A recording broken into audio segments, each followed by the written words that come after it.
Provence et de partout, debout devant la crèche ou à genoux, vous gardez dans vos mémoires depuis très longtemps une étrange et belle histoire qui a 2000 ans.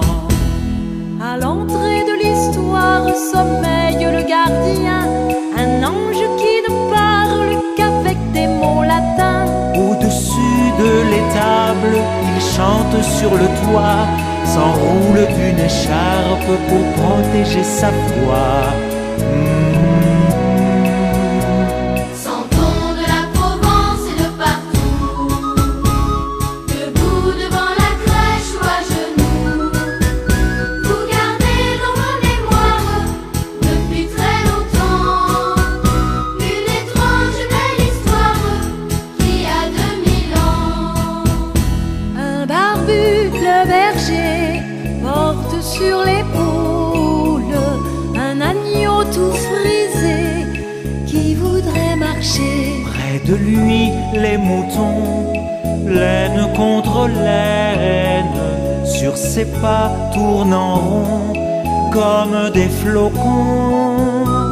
Sentons de la Provence et de partout, debout devant la crèche ou à genoux, vous gardez dans vos mémoires depuis très longtemps une étrange belle histoire qui a 2000 ans.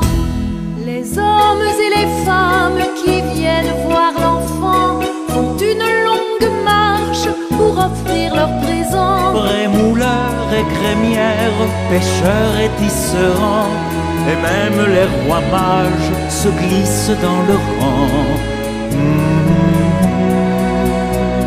Sentons de la Provence et de partout, debout devant la crèche ou à genoux, vous gardez dans vos mémoires depuis très longtemps une étrange belle histoire qui a 2000 ans.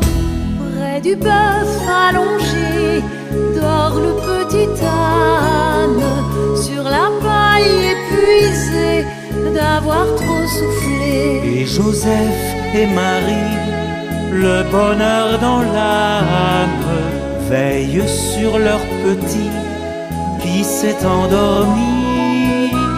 Sentons de la Provence et de partout, debout devant la crèche ou à genoux, vous gardez dans vos mémoires depuis très longtemps une étrange et belle histoire qui a 2000 ans. Bon, et bien voilà pourquoi je fais une crèche chaque année pour Noël. Je tiens ça de ma mère qui la faisait depuis, disons, 80 ans, puisque j'ai des santons qui ont 80 ans. Et puis pour moi personnellement, surtout aussi pour les enfants, quand ils sont devant cette crèche, ils sont ébahis. Et c'est mon plus grand remerciement. Par contre, c'est vrai, elle est assez grande, puisqu'elle fait 3,60 m de long, et qui va jusqu'au plafond. Alors, vous avez les rois mages qui sont en bout, et pas tous les jours, mais presque, je les avance un peu jusqu'à la grotte, où il y a l'enfant Jésus. Ensuite, vous avez, chaque santon porte un nom.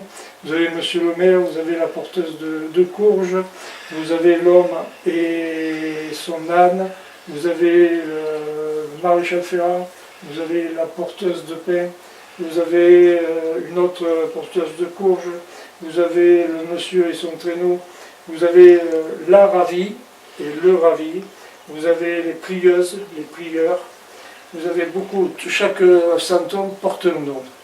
Voilà.